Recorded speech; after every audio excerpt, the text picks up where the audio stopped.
want you to hit me as hard as you can.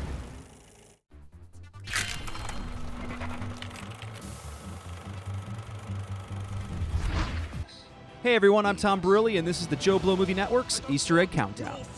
This week we crack open X-Men Days of Future Past. This follow-up to X-Men First Class brings us on a time-traveling adventure visiting our favorite mutants, both young and old. We'll show you some secrets hidden right in plain sight, expanding across this vast mutant universe. Let's get started. The opening credits feature the 20th Century Fox logo fading to show only the X, and the original X-Men theme can also be heard.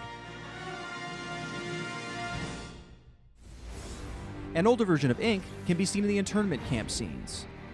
When fighting Sentinels, Colossus uses his super dive attack from the Marvel vs. Capcom video game. What do you mean you were never there? She projects Bishop back in time a few days to warn the others of the coming attack. In the original comic story, Kitty Pryde was sent back in time. In the 1990s cartoon, it was Bishop. Both of these characters combine their efforts to send Wolverine back. The Sentinel program was originally conceived by Dr. Bolivar Trask. Trask is an anagram of Stark. Both characters are weapon designers, but one is good and the other is evil. Wolverine traveling back in time naked is a callback to the Terminator, which Bryan Singer cites as an influence on the film. When Wolverine awakens in the 1970s, the girl in his bed calls him Jimmy, a reference to Wolverine's birth name of James Howlett. Logan's apartment is yellow and brown, a nod to the classic X-Men uniform colors. Wolverine's apartment features a painting of Mount Fuji, a reference to Wolverine's time in Japan and also the setting of the Wolverine. The bullet wounds on Wolverine's chest are shaped like the Big Dipper, a reference to the post-apocalyptic anime, Fist of the North Star.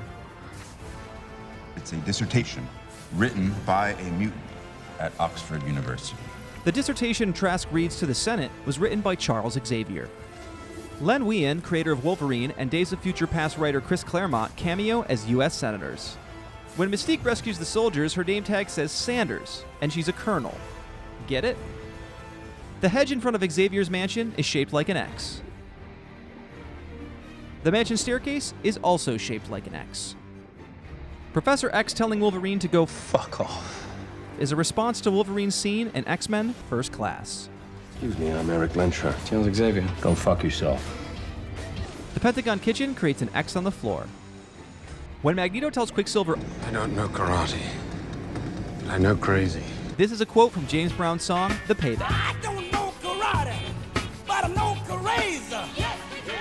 Quicksilver says his mother knew someone who could control metal. You know, my mom once knew a guy who could do that. This is a reference to Magneto being Pietro's father.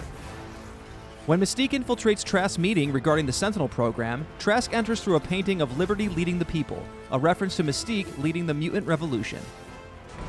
Brian Cox, who played William Stryker in X2, can be seen in a flashback when Wolverine touches young Stryker. Bryan Singer can be seen in the crowd when Mystique escapes transform as the Old Man, who is a cameo by cinematographer Newton Thomas Siegel, frequent DP for Bryan Singer. The Cerebro hallway lights make an X. In Hank McCoy's lab, he has an episode of Star Trek playing called The Naked Time, which follows the Enterprise back in time to change events. Rogue is seen in a brief scene which would later be explained in the director's cut of the film. When Xavier is on the plane rubbing his leg, his reflection resembles his older self. When Wolverine walks through the metal detector, he does a double take when he forgets he doesn't have adamantium on his claws yet. The bar that traps Xavier is shaped like an X. Kelsey Grammer's cameo as Beast is the sole connection to the third X-Men film.